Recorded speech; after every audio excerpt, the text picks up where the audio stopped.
ኦሮሚያ ላይ የአዲስ አበባ ጉዳይ እየተሸጠ ያለው የፖለቲካው ጉዳይ እየተሸጠ ያለው አዲስ አበባ በተቀላቀለች ወይም የኦሮሚያ ነች በተባለች ማግስት የኦሮሞ ችግር በኑና ተኑ ይጠፋል ከዛ በኋላ በቃ ታሪካዊ ነገራችን ያከትማል የሆነ አይነት ተአምር እንደሚፈጠር እየተደረገ ነው እንደው ውይይታችንም ረዘም ያለ ሰዓት ስለያዝኩ እንዳላደክም ከዚህ በላይ ለመቋጫም እንዲሆን ሁለት ሴናሪዮችን አንስተህ ሐሳብ የምትጠቀልል ደስ ይለኛል አንደኛው ቢሆን ኢትዮጵያውያን ቢስማሙ ይሄ በጉልበት በግርግር ሳይሆን እንደው ኢትዮጵያውያን ቢስማሙና በቃ የኦሮሞ ነች ተብሎ ቢወሰን እንዴን በሚቀጥለው ቀን ለኦሮሞ ህዝብ የሚመጣለት ነገር ምንድነው ያልታየ ነገር እንደው ሊታያቸው የቻለ ነገር እንደው ሴናሪዮ ማስቀመጥ ከቻልክ ሁለተኛው ደግሞ አዲስ አበባን የሁሉም ኢትዮጵያዊ አድርጎ ኦሮሞም ደግሞ በሁሉም ኢትዮጵያ ውስጥ ታሳቢነት ተጠቃሚ ሆኖ ሊቀጥል የሚችልበት አስታራቂ ሐሳብ አምጣ ብትባል ምን ልታመጣ ትችላለህ ምን እንዳበላ ቢያውቅ ኖሮ ገበያ አይወጣም ነበር ይባላል መጣቀው ሳራ አብልቶ ይሁን ሌላ ነገር አብልቶ ይሁን ሰው ሻጩንም ያውቀው ሲሸጠው ግን አንዳንዴ እንዳውም ቤት ከኛ ጋር ያደገው ሁሉ ብሎ ነው የሚነግረው ሳራ ራሱ አልበላም ከኛ ጋር ከልጆቼ ጋር ያሳደግኩት ሁሉ ሊል ይችላል በሬው በሽታም ሌላ ነገር ኖሮበትም ግን ሲሸጥል ቅድም እንዳልኩት እንዳውም የግል ዶክተር ሁሉ አሉ ሊል ይችላል ሲሸጥል ሻጭ ገዢው ይሄንን ቢያቅሽ ሻጭ በሬውን ምን እንዳበላ ቢያውቅ ኖሮ ገዢው ገበያ ባልወጣ ነበር ነው የሚባለው ገበያም አይወጣም ሲጀመር ቢያውቀው ለምን ነው የሚወጣው ሶ አሁንም እየሆነ ያለው ያ ነው አጀንዳ የሚሸጠው አጀንዳ ባለቤትና አጀንዳውን የሚገዛው ቢተዋወቁ ኖሮ አሁን በመናየው መልኩ አይሆንም ባጭሩ ሶ አንደኛው እሱ ነው እኔ የዳሴ ግድብ እንዳልከው ነው ዳሴ ግድብን በመደገፍም አይደለም እንደ አዲስም ቢመጣ ወደ ኋላ አይደለም እኔ እንዳውም ዳቦውን ብቻ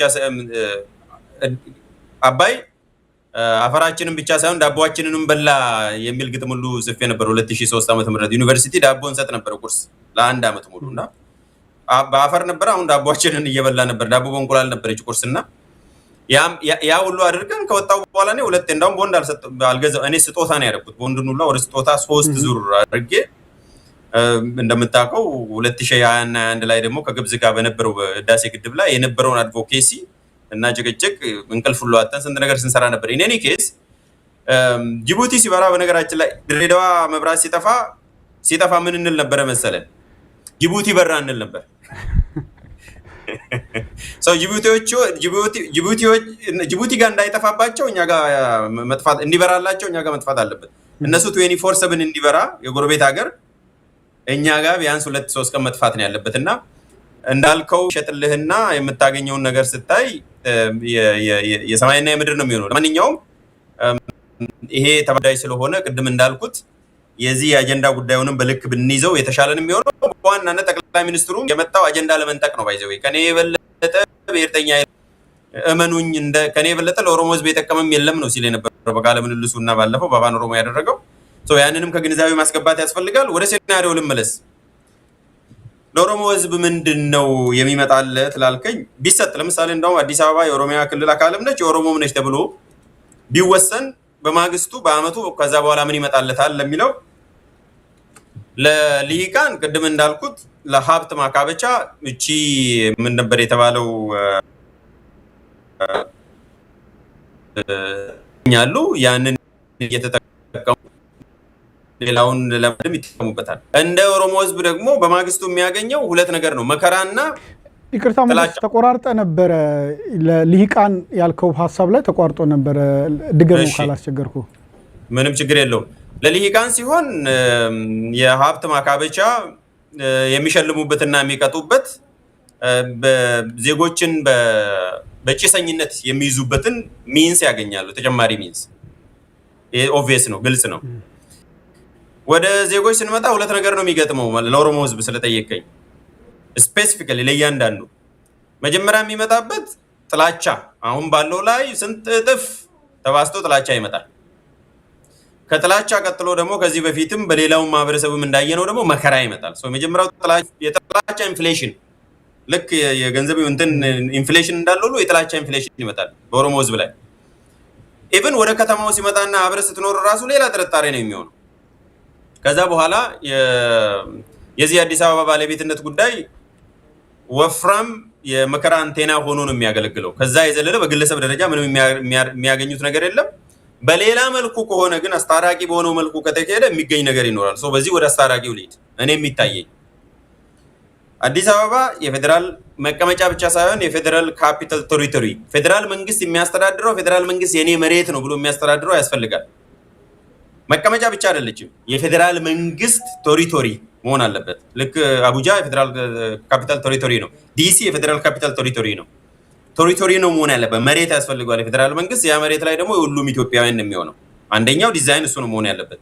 መቀመጫ ብቻ ተብሎ መታለፍ የለበትም። ቴሪቶሪ መሬት፣ ግዛት መሆን ያለበት። ሁለተኛ ሌሎች ከራስን ከማስተዳደር እና ወዘተረፈ ጋር ተያይዞ ፌዴሬሽን ምክር ቤት ጋር ተያይዞ እኔ ሲጀመር በፌዴሬሽን ምክር ቤትም አያምንም፣ መፍረስ አለበት ብዬ ነው የማስበው። ወደ ሴኔት ወይም አሰምብሊ መቀየር አለበት። በዚህ የሚከተል ከሆነ ውክልና ያስፈልጋቸው ማስተዳደር አለባቸው ወዘተረፈ በዝርዝር የተቀመጠውን ነገር ከሞላ ጎደል ጥሩ ነው፣ እሱ መቀጠል አለበት። ግን ሊያስታርቅ የሚችለው የፌዴራል ቴሪቶሪ ሆኖ የኦሮሚያ ክልል የሚቀጥል ከሆነ እደግማለሁ፣ ክልል የሚቀጥል ከሆነ ባለው ሁኔታ ይሄ ልዩ ጥቅም የሚለው ነገር ቀርቶ በኦሮሚያ ክልልና በአዲስ አበባ እና በሰራውንዲንግ ክልሎች ኦሮሚያን ጨምሮ ያለው ግንኙነት አሁን ልዩ ጥቅም ተብሎ የተቀመጠው ዘርዘር በተባለ መልኩ በሚቆጠር መልኩ ተደርጎ በክልል መካከል በሁለቱ መካከል በሚደረግ ድርድር እና በሚወጣው በፓርላማ በሚወጣ ህግ ምናልባት ወደፊት ሁለት ሃውስ የሚኖረን ከሆነ በሁለቱም ሃውስ ኢንዶርስ ተደርጎ ሁለቱም ክልል ህዝብ በሪፈረንደም የሚያጸድቀው ሆኖ ህግ ሲወጣ ያ ዝርዝር ህግ ሲወጣ በዛ መልኩ ሊያስታርቅ ይችላል። ምን ነው የሚገኘው? ሲምቦሊክ ቫልዩ ይገኛል። የኦሮሞ ህዝብ እዚህ ቦታ ላይ ነዋሪነት ነበረ። ቱለማ ብለህ ልትገልጸው ትችላለህ፣ በጎሳ ኦሮሞ ህዝብ ልትል ትችላለህ። ሲምቦሊካሊ ብቻ ሲምቦሊክ ትምህርታዊ ያኔ ሌላውም ህመሜን እውቅና ሰጥቶልኛል የሚለው ብቻውን ራሱን አስችሎ የሳይኮሎጂካል ኢምፓክት ይኖረዋል። ከዛ በመጨረሻ የዚህ አዲስ አበባ ጉዳይ መፈታት ያለበት እነኚህ 4000 ሰዎች ተሰብስበው በአዲስ አበባ ህዝብ ዕጣ ፈንታ የአሁኑና የወደፊት ትውልድ ላይ የመወሰን ስልጣን አላቸው ብዬ አላስብም። ምክር ሀሳብ ያቀርባሉ። ቀጥሎ በህገ መንግስት ማርቀቅና በዚህ በምክክር ኮሚሽን መካከል ብሪጅ ሆኖ የሚያገለግለው ሪፈረንደም መምጣት ነው ያለበት። ግልጽ በሆነ ቋንቋ በድሬዳዋና በአዲስ አበባ ላይ አስተዳደሩ ይሁን በሚወሰነው ምክር ሀሳብ ላይ ብዙ አማራጭ ቀርቦ ቢያንስ 1 3 4 አማራጭ ቀርቦ ህዝቡ ውጤቱ ምን እንደሆነ መዘዙ የሚያስከትለው መዘዝም ውጤትም ጥቅምም በደንብ ተደርቶ ሞቢላይዝ ተደርጎ የዓለም አቀፍ ታዛቢ ባለበት በኢትዮጵያ ምርጫ ቦርድ ሳይሆን በዓለም አቀፍ ታዛቢ ባለበት ሪፈረንደም ተደርጎ ከዛ በኋላ ወደ ማሻሻያም ወደ ህገ መንግስት ማርቀቁም ቢኬድ የተሻለ ነው። ተጨማሪ ያስፈልጋል ነው። በአዲስ አበባ ድሬዳዋ ጉዳይ ህዝቡ ራሱን በራሱ ማስተዳደር መብት አለው የሚለው ተግባራዊ ተደርጎ ሪፈረንደም እንዲደረግ ሪከመንድ አደርጋለሁ። ይሄ የበለጠ ያስታርቃል። ያኔ ኦሮሚያ ስር እንገባለን። የኦሮሞ ህዝብ ልዩ ጥቅም አዲስ አበባ ኦሮሞም ነችም የሚልም አማራጭ ገብቶ ውስጡ ጄኒውንሊ የምር ትክክለኛ ፕሮሲጀር ተከትሎ ቢወስኑ እያመመኝም ቢሆን ሌላውም እያመመውም ቢሆን ህዝቡ ከወሰነ ምንም ችግር የለውም። ያን አማራጭ ተቀምጦ አስታራቂ ሀሳብ ብዬ የማስበው ይሄ ነው። ጴጥሮስ